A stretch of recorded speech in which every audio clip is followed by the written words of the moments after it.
Watch how the third quarter goes down. At least they called this one. Asia Wilson creams Lexie Hull like she did 5 times in game 1. Peggy Hammock get 15 calls in a row and one goes another way and she starts screaming and crying. Asia Wilson doesn't like Lexie Hull. She's always pushing her, but that's an illegal screen, and then Lexie Hull gets called for a foul. The Indiana Fever let game 2 slip away, not from being outplayed, but from being outwhistled. The referees turned the matchup into chaos, handing the Las Vegas Aces free momentum. 41 fouls were called, with 16 in just one quarter. Players were slammed to the floor, yet somehow Aliyah Wilson got praise for her stat line, while Lexie Hull battled through a back injury from game 1. This wasn't basketball. It was a circus disguised as defense. Still, the Fever fought back with grit and heart. Now, heading home to Indiana, the question is, can they flip the script? Comment. Let's go, Lexie. I mean, it feels like a physical game every game. Feels like it's been a physical season. But yes, I think, I feel like I've been on the ground a little bit more this series so far. But we just keep getting back on, so that's all you can really say. How did Indiana walk into Las Vegas, challenge the 2-time defending champs, deal with lopsided whistles, and still walk out with a double-digit win? Game 1 wasn't just a victory. It was a statement that shook the entire league. The Fever approached the opener with composure rarely seen in such a young squad. Kelsey Mitchell set the tone, erasing any doubts by dropping a playoff career-high 34 points. Whenever Vegas tried to seize momentum, Indiana answered with poise and discipline. No unnecessary flash, just sharp execution and control, refusing to let the Aces dictate the pace of play.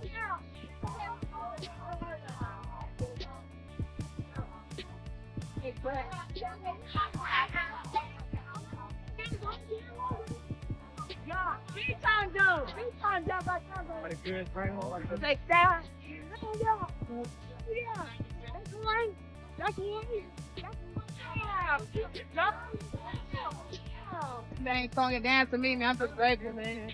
I love basketball. I love playing on my team. But just take what we can get. The Aces' supposed trump card, MVP Aliyah Wilson, couldn't escape a nightmare shooting night. Just 6 makes on 22 tries. Indiana's defense locked in, forcing tough shots, contesting every drive, and making her fight for each point. That was the real story. The Fever executing with sharp, disciplined precision, staying out of foul trouble, while the powerhouse Aces struggled to find rhythm and flow on their very own home floor. Asia Wilson, look at that foul they called for her. Yeah, saved her. That's a bulk up. I love Aliyah Boston. Great job today playing defense. Look at that. Another foul. Bailed out by the refs. I get pissed off. This is the worst one. They call this a jump ball. How is that a jump ball? Nobody even had possession. Aliyah Boston, that's anything is over the back. Not a jump ball. What stung most for Vegas was the context. At home, with whistles leaning their way, and national coverage already framing this as an easy series.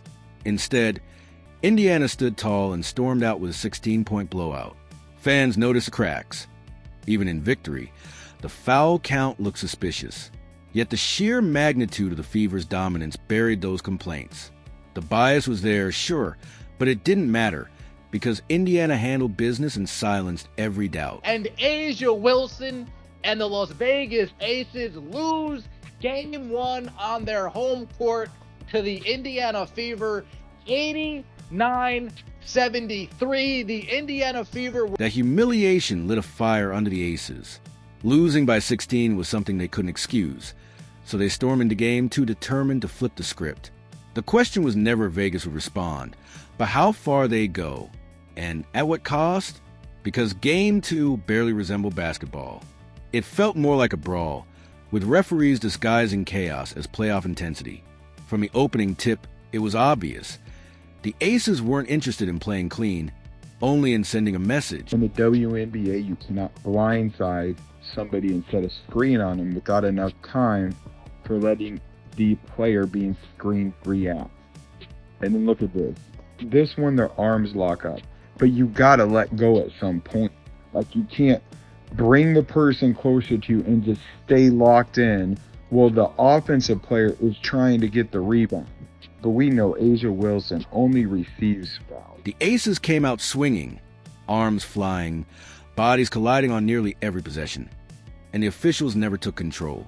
What should have been a back-and-forth showcase between two elite teams devolved into chaos, with 41 total fouls and whistles echoing nonstop through the arena.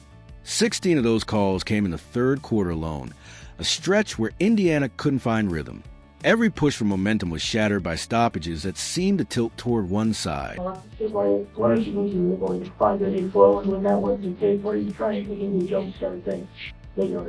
hard for us to find flow when there's a foul call every 2 seconds.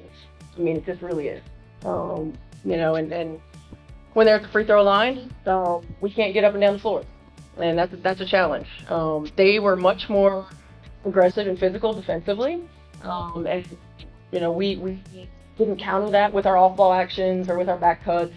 So they took us out of our comfort zone. I mean, offense is about rhythm, it's about timing, it's about spacing. We allowed them to do that, and they kept us from doing it. The physicality wasn't an occasional flare-up.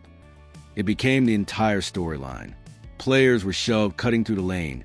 Defenders leaned on forearms instead of footwork, and multiple times bodies hit the floor. What stood out wasn't just a foul count, but how those calls fractured Indiana's rhythm. The Fever are a team built on flow, running, and sharing the ball. Instead, they were dragged into a wrestling match they never signed up for. While Vegas stacked up trips to the free throw line, Indiana was forced into choppy half-court possessions, the least comfortable version of their identity.